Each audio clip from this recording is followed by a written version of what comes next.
Almost all historians agree that it is conservative, dynamic forces which build civilization, while it is liberal, exhausted forces that tear it down. This can be observed in every major civilization going far back into antiquity, up to our present-day West.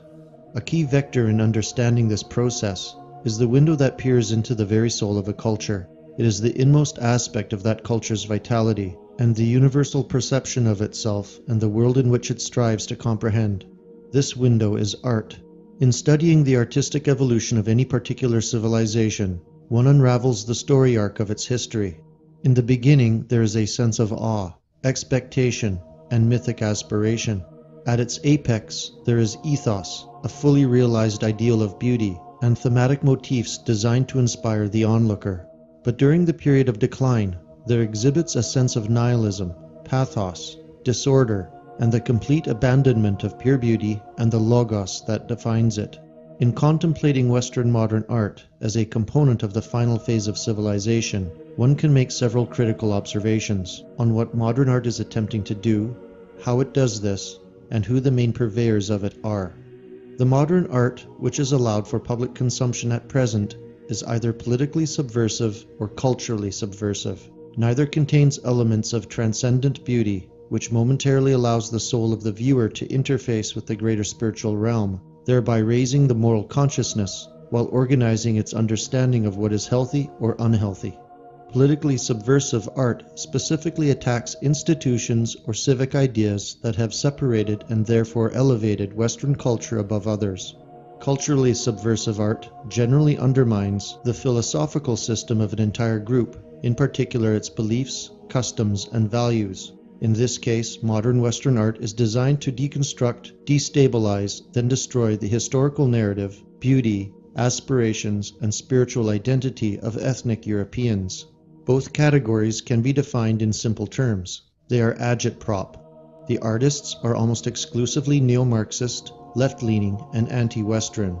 They implement antithetical elements intended to disrupt the sense of awe, self-recognition, a reverence for higher beauty, or a constructive motif that builds upon Western traditions. In fact, everything conveyed intends to do the opposite. More importantly, a moral vacuum is opened up to the viewer where all things become meaningless. This is how Western art has been weaponized against its very own people. So, how is it different at present than, let's say, the late Roman period? Aesthetically, modern art over the past 100 years has quickly devolved into a strange mix of the hyperreal with the utterly devoid of content. This suggests that the promoters of the new art are insinuating that the collective psyche of Western culture is disassociative and no longer having a center. In other words, they're coercing us to believe that we are schizophrenic. This, of course, is a ruse, but many believe it, and such art has now recently moved into advertising, whereas a decade ago it was still only viewed in art houses. However, it is the subliminal cultural and political references in the modern art push today that act most concretely upon the minds of Western people.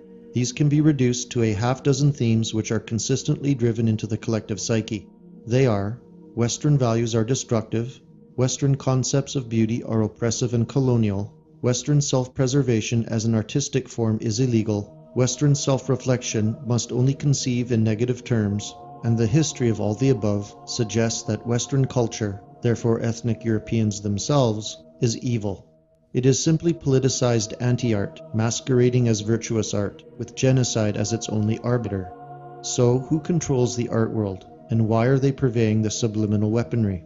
Well, does one need to spell it out? It is obvious who operates and directs this system of mobile images, and since 1945, they have almost entirely collected all of the classic works of art. By doing so, they now control the narrative. But why have they chosen the medium of art as a weapon? Because the European tradition is art. It has always been our core language, representing our philosophical spirit. And when one has closed the gates to the transcendent, one conquers another's soul, their sacred perception, and the psychic architecture of their entire race. It is this loss of spiritual sovereignty that is the greatest infirmity afflicting our people at present, and, if allowed to continue, will exhaust us to death.